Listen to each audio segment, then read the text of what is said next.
What is going on, Iowa fans, ladies and gentlemen, boys and girls? It is, of course, the Nolan Hawkeye Anthony YouTube channel. And I thank all of you for being here, wherever you may be and however you may be listening. This is going to be quick. We're going to dive right into it. Just hit a few things here.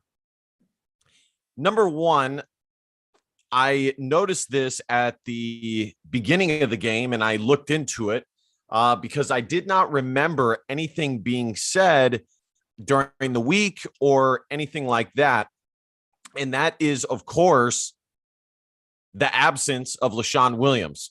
I did not notice LaShawn Williams, and I looked into it, and apparently he was not even on the sidelines during the warm-ups or anything like that. So that's definitely something to monitor. I believe it will be addressed at the conclusion of this game. Whether I will have the information or not, I'll definitely have it for the preview game before Rutgers. But we'll see. We'll see what happens with that. Nonetheless, Caleb Johnson has looked great. I told you guys to expect him to see snaps this year. I knew he was going to, at the very least, play the minimum of 4 games that are allowed for true freshmen without losing their red shirt. As soon as you play the 5th game, you lose your red shirt.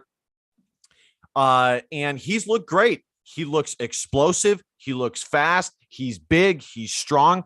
He looks phenomenal, guys. Again, it will be interesting to see what happens with what's going on with LaShawn Williams. And that will definitely play a factor in how much Caleb Johnson does or does not play. But I do not foresee him sitting out.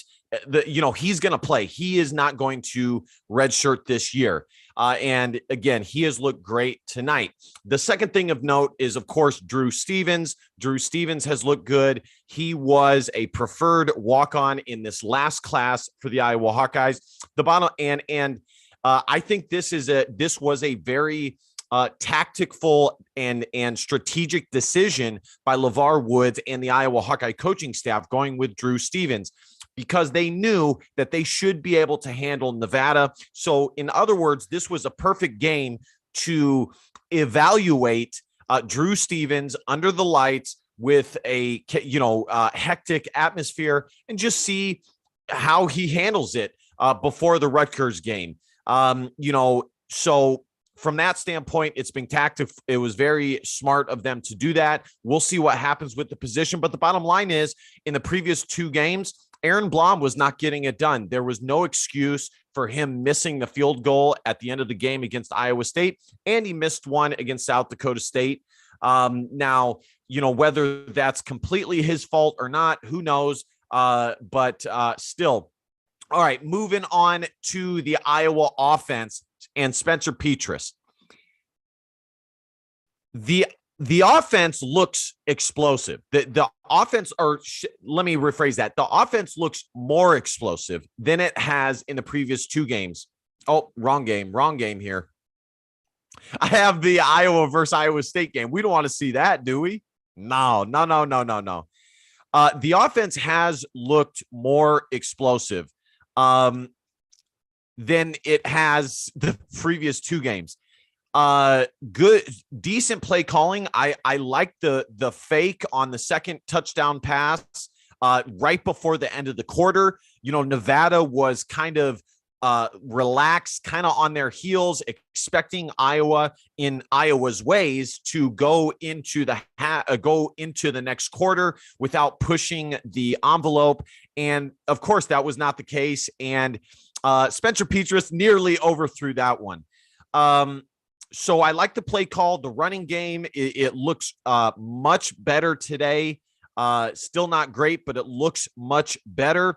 95 rushing yards. Caleb Johnson and Gavin Williams both have 52 yards. Caleb Johnson had the long TD touchdown run, long tub run. So that was good.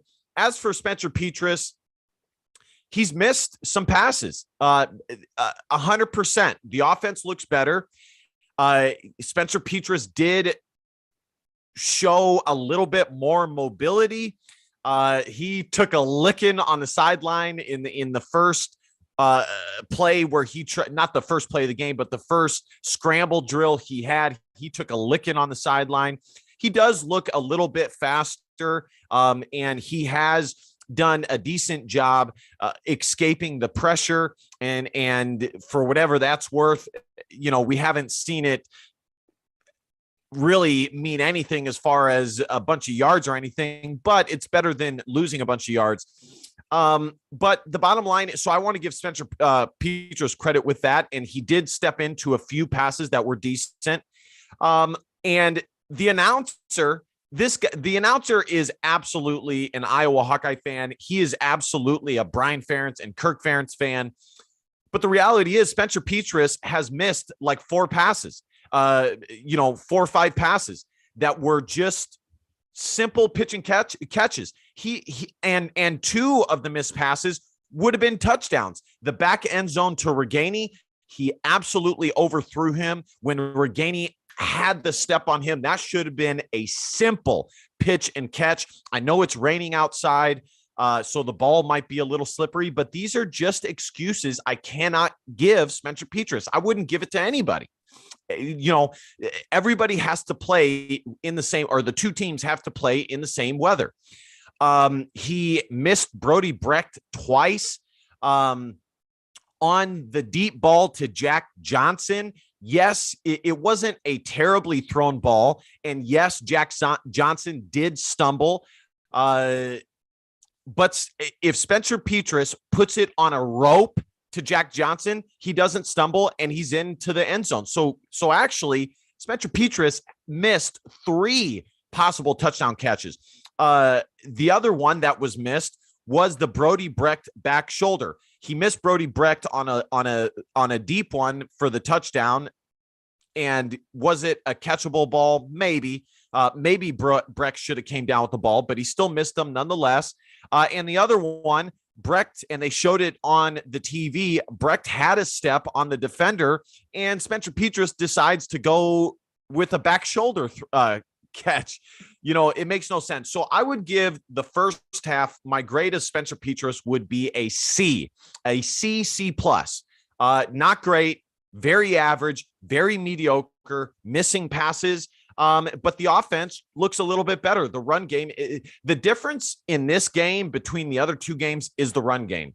The run game was not there, along with the passing game not being there the previous 2 games, whereas this first half, it has been there a little bit. Arland Bruce, 3 receptions for 50 yards and a tub. Gavin Williams, 2 receptions, 27 yards. Caleb Johnson, 2 for 11. Sam Laporta, 1 for 9. Where's Sam Laporta been in the first half? I would definitely like to see Sam Laporta get involved. They have Caleb Johnson here. Oh, Keegan Johnson, 1 reception, 7 yards. It's either Caleb who has 2 for 11 or Keegan who has 2 for 11. Let's see what else is going on. Torrey Taylor, totally killing it, punting. He may be the best punter in the country. The dude is simply phenomenal. First downs, Iowa has 10. Total yards, 199 to 64. Passing yards, 104. Rushing, 95. Cooper DeJean is a baller, guys. Absolute baller. He should have came up with the first INT, but he did get the nice toe touch interception before that. Toe tap. So give him credit there.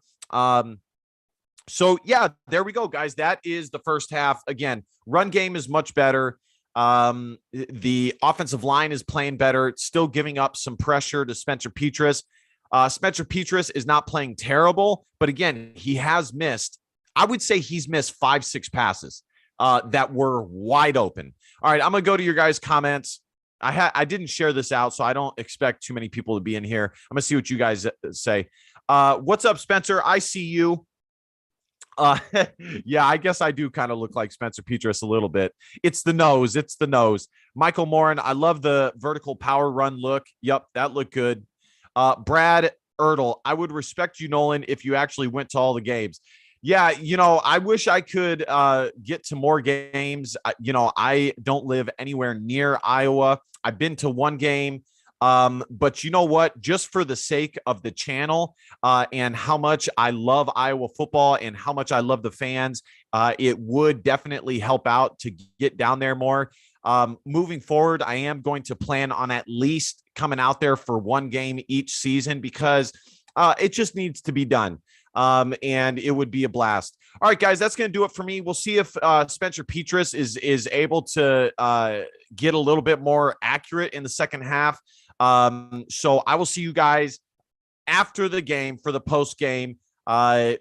We will be doing this live, going strong. All right, guys, DBAP, don't be a pussy willow. In fact, your feelings because your feelings don't matter. Love you guys. See you guys at the end of the game. Bye-bye.